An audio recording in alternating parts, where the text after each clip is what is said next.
2026 தமிழக அரசியல் களம் ஒரு பெரும் போர்க்களமாக மாறியிருக்கிறது. ஆட்சிக்கு வந்த ஒரே மாதத்தில் விஜய் தலைமையிலான தமிழக வெற்றிக் கழகம் கடுமையான சோதனைகளை சந்தித்து வருகிறது. கடந்த ஏப்ரல் மாதம் நடந்த சட்டமன்ற தேர்தலில் 100க்கும் மேற்பட்ட இடங்களை கைப்பற்றி ஒரு மாபெரும் அரசியல் மாற்றத்தை ஏற்படுத்தினார் நடிகர் விஜய். ஆனால் அந்த வெற்றி தந்த உற்சாகம் அடங்குவதற்குள் அடுத்தடுத்த சர்ச்சைகள் கிளம்பியுள்ளன. தேர்தல் காலத்தில் திமுகவை தீய சக்தி என்று விமர்சித்த விஜய்க்கு எதிராக இப்போது அதே திமுக ஒரு மிகப்பெரிய அரசியல் தாக்குதலை தொடங்கியிருக்கிறது. அதன் மையப்புள்ளி தமிழகம் முழுவதும் அரங்கேறியுள்ள கைது நடவடிக்கைகள். டிவிகே நிர்வாகிகள் மீதான இந்த தொடர் கைதுகள் விஜயின் தூய சக்தி பிம்பத்திற்கு ஒரு சவாலாக மாறியிருக்கிறதா? இந்த வழக்குகளின் பின்னணி என்ன? விரிவாக பார்ப்போம். முதலில் சென்னை ஆர்கே நகர் பகுதியில் நடந்த ஒரு அதிர்ச்சிகரமான சம்பவம். டிவிகே வார்டு செயலாளர் பாம்பு தினேஷ் என்பவர் ஒரு சிறுமிக்கு இழைத்த கொடுமைக்காக போக்சோ சட்டத்தின் கீழ் கைது செய்யப்பட்டுள்ளார். வாக்கு எண்ணிக்கையின் போது டிவிகே வெற்றி விழாக்களில் பங்கேற்ற இவர் சில நாட்களிலேயே சிறைக்குச் சென்றது அக்கட்சிக்கு ஒரு பெரிய சங்கடத்தை ஏற்படுத்தியுள்ளது. திமுக இதை ஒரு பெரும் ஆயுதமாக பயன்படுத்துகிறது. இது ஒரு பக்கம் இருக்க, தூத்துக்குடியிலும் டிவிகே நிர்வாகிகள் மீது பாலியல் புகார் எழுந்துள்ளது. வேலை வாங்கித் தருவதாக கூறி ஒரு பெண்ணை ஏமாற்றியதாக குற்றம் சாட்டப்பட்டுள்ளது. இந்த வழக்கில் பாலசுப்ரமணியன் மற்றும் ஜெயபால் ஆகிய இருவர் கைது செய்யப்பட்டுள்ளனர். இதில் கொடுமை என்னவென்றால், பாதிக்கப்பட்ட பெண் ஒரு டிவிகே நிர்வாகி என்பதுதான். இந்த விவகாரத்தில் சமரசம் பேச முயன்றதாக டிவிகே சட்டமன்ற உறுப்பினர் ஜி சரவணன் மீதும் புகார்கள் எழுந்துள்ளன. ஆனால் கட்சித் தலைமை உடனடியாக நடவடிக்கைகளை மேற்கொண்டுள்ளது. அடுத்ததாக புதுக்கோட்டையில் 25 கோடி ரூபாய் நிதி மோசடி புகார். டிவிகே நிர்வாகி சரவணன் என்பவர் முதலீட்டாளர்களை ஏமாற்றியதாக கூறி மாவட்ட குற்றப்பிரிவு போலீசாரால் கைது செய்யப்பட்டுள்ளார். ஆட்சி பிடித்த கர்வத்தில் இதுபோன்ற முறைகேடுகளில் நிர்வாகிகள் ஈடுபடுவதாக ஒரு பொதுவான பிம்பம் உருவாக்கப்பட்டு வருகிறது. இதை எதிர்க்கட்சிகள் கச்சிதமாக பயன்படுத்துகின்றன. முன்னாள் முதலமைச்சர் மு.க. ஸ்டாலின் இந்த அரசை ஒரு உல்டா மாடல் என்று கடுமையாக விமர்சித்துள்ளார். எங்கள் தயவால் ஆட்சியில் இருக்கும் இவர்கள் நிர்வாகத்தில் கோட்டை விட்டுவிட்டனர் என்று அவர் சாடியுள்ளார். விஜயின் அரசாங்கத்தை பாஜகவின் போட்டோகாபி என்று அழைத்த ஸ்டாலின் மற்ற கட்சிகளின் எம்.எல்.ஏக்களை இழுக்கும் செயலை ஜனநாயக விரோதம் என்று குறிப்பிட்டுள்ளார். திமுக துணை பொதுச் செயலாளர் கனிமொழியும் தன் பங்குக்கு விமர்சனங்களை அள்ளி வீசியுள்ளார். விஜய் எப்போது தேர்தல் கால பேச்சுகளை குறைத்துக் கொண்டு தான் ஒரு முதலமைச்சர் என்பதை உணருவார் என்று அவர் கேள்வி எழுப்பியுள்ளார். சிங்கப்பெண் என்ற பெயரில் விஜயால் தொடங்கப்பட்ட சிறப்பு படை வெறும் பெயரளவில் மட்டுமே இருப்பதாக திமுக குற்றம் சாட்டுகிறது. பெண்களுக்கு எதிரான குற்றங்கள் 2 மடங்காக அதிகரித்துள்ளதாகவும் அவர்கள் கூறுகின்றனர். இந்த தாக்குதல்களுக்கு தமிழக வெற்றிக் கழகத்தின் பதில் என்ன? முதலமைச்சர் விஜய் மற்றும் அவரது கட்சியின் மூத்த நிர்வாகிகள் இதை எப்படி பார்க்கிறார்கள்? தனிமனித ஒழுக்கமே ஒரு சமூகத்தின் மாற்றம் என்று கருதும் விஜய், குற்றவாளிகள் யாராக இருந்தாலும் பாரபட்சமின்றி நடவடிக்கை எடுக்க உத்தரவிட்டுள்ளார். தவறு செய்த நிர்வாகிகள் உடனடியாக கட்சியிலிருந்து நீக்கப்பட்டுள்ளனர். விஜய் தரப்பு கூறுவது ஒன்றுதான்.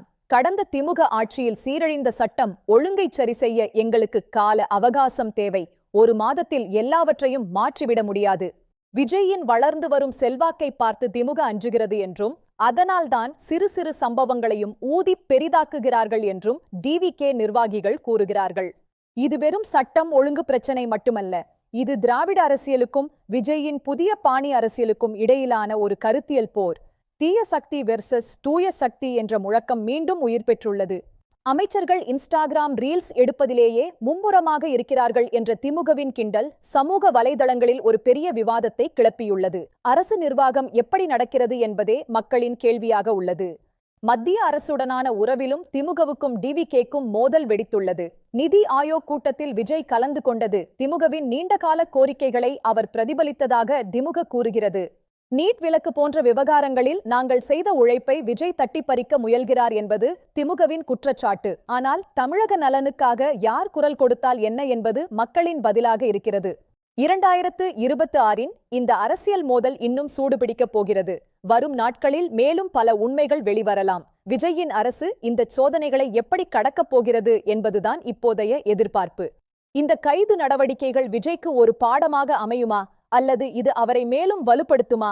தமிழக அரசியலில் மாற்றத்தை கொண்டு வருவேன் என்று சொன்ன விஜய் இப்போது நிர்வாக சிக்கல்களில் சிக்கியிருப்பது அவரது ஆதரவாளர்களிடையே கலக்கத்தை ஏற்படுத்தியுள்ளது.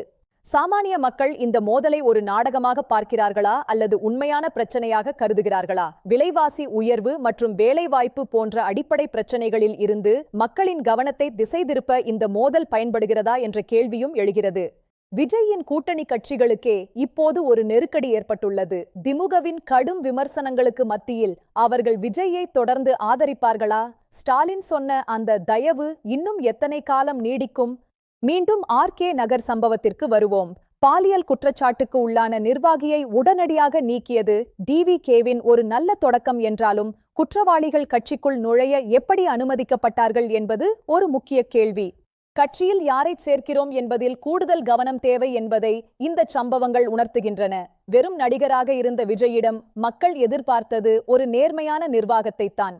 திமுக இதை பயன்படுத்தி விஜயின் நம்பகத்தன்மையை குலைக்க திட்டமிடுகிறது. ஒவ்வொரு கைது நடவடிக்கையும் விஜயின் தோல்வியாக சித்தரிக்கப்படுகிறது. இது ஒரு நீண்டகால அரசியல் வியூகம். புதுக்கோட்டை நிதி மோசடி வழக்கும் விஜயின் ஊழலற்ற ஆட்சி என்ற முழக்கத்திற்கு ஒரு சவால்தான். அதிகாரத்தை பயன்படுத்தி மக்கள் பணத்தை கையாடல் செய்வது எந்த வகையிலும் ஏற்றுக்கொள்ள முடியாதது.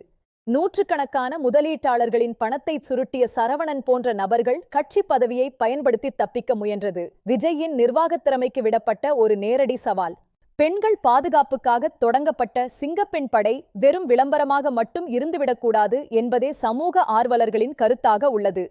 தூத்துக்குடி சம்பவத்தில் அந்த பெண் ஒரு நிர்வாகியாக இருந்தும் கூட அவருக்கு நேர்ந்த கொடுமை கவலையளிக்கிறது. விஜய் இப்போது ஒரு இக்கட்டான நிலையில் உள்ளார். ஒரு பக்கம் கட்சியின் பிம்பத்தை காப்பாற்ற வேண்டும், மறுபக்கம் அரசு நிர்வாகத்தை சீரமைக்க வேண்டும். இந்த இரட்டை பொறுப்பு அவரை ஒரு முதிர்ந்த அரசியல்வாதியாக மாற்றுமா? தன்னுடைய தொண்டர்களுக்கு அவர் விடுத்துள்ள செய்தி மிகவும் தெளிவானது. ஒழுக்கம் தவறினால் தண்டனை நிச்சயம். ஆனால் அந்த ஒழுக்கம் கடைக்கோடி தொண்டன் வரை சென்றடைகிறதா என்பதுதான் இப்போதைய கேள்வி. மறுபுறம் திமுக தனது கோட்டையை மீண்டும் பிடிக்கத் துடிக்கிறது. விஜயின் ஒவ்வொரு தவறையும் அவர்கள் பெரிய அளவில் பிரசாரம் செய்கிறார்கள். இது 2029 நாடாளுமன்ற தேர்தலுக்கான ஒரு முன்னோட்டம். தமிழக மக்கள் இப்போது ஒரு முடிவெடுக்க வேண்டிய கட்டாயத்தில் உள்ளனர். பழைய திராவிட அரசியலா அல்லது விஜயின் புதிய மாற்றமா? இந்த கைதுகள் அந்த முடிவை பாதிக்குமா? அரசியலில் எப்போதுமே எதுவும் நிரந்தரமல்ல. இன்று ஆட்சியில் இருப்பவர்கள் நாளை எதிர்க்கட்சியாக மாறலாம். ஆனால் மக்கள் நலனே முதன்மையானது என்பதை இரு கட்சிகளும் உணர வேண்டும். விஜயின் தமிழக வெற்றிக் கழகம் இந்த நெருக்கடிகளில் இருந்து பாடம் கற்றுக்கொண்டு ஒரு வலிமையான நிர்வாகத்தை கொடுக்குமா அல்லது இந்த சர்ச்சைகளிலேயே மூழ்கிவிடுமா? காலம்தான் இதற்கு பதிலளிக்க வேண்டும். ஸ்டாலினின் போட்டோ காப்பி விமர்சனமும் கனிமொழியின் கேள்விகளும் விஜய்க்கு ஒரு பெரிய தலைவலியை ஏற்படுத்தியுள்ளன. இதற்கு பதிலடி கொடுக்க விஜய் ஒரு பெரிய திட்டத்தை தீட்டி வருவதாகவும் தகவல்கள் வருகின்றன. விரைவில் நடக்கப்போகும் ஒரு பிரம்மாண்டமான பொதுக்கூட்டத்தில் விஜய் இதற்கு தக்க பதிலடி கொடுப்பார் என்று எதிர்பார்க்கப்படுகிறது. அதுவரை இந்த அரசியல் ஆடுபுலி ஆட்டம் தொடரும். தமிழக அரசியலின் இந்த புதிய அத்தியாயம் மிகவும் விறுவிறுப்பாகச் சென்று கொண்டிருக்கிறது. அதிகார போட்டி ஒரு பக்கம் இருந்தாலும் உண்மையான நீதி யாருக்கு கிடைக்கும் என்பதே அனைவரின் எதிர்பார்ப்பு. இந்த கைது நடவடிக்கைகள் மற்றும் அரசியல் மோதல்கள் பற்றி நீங்கள் என்ன நினைக்கிறீர்கள்? விஜய் தனது ஆட்சியை நிலைநிறுத்துவாரா? உங்கள் கருத்துக்களை கீழே பகிருங்கள். இது உண்மை AI செய்திகளுக்காக நான் சசல் நரேட்டர் DI7CN4 மெம்பர்ஸ். நன்றி.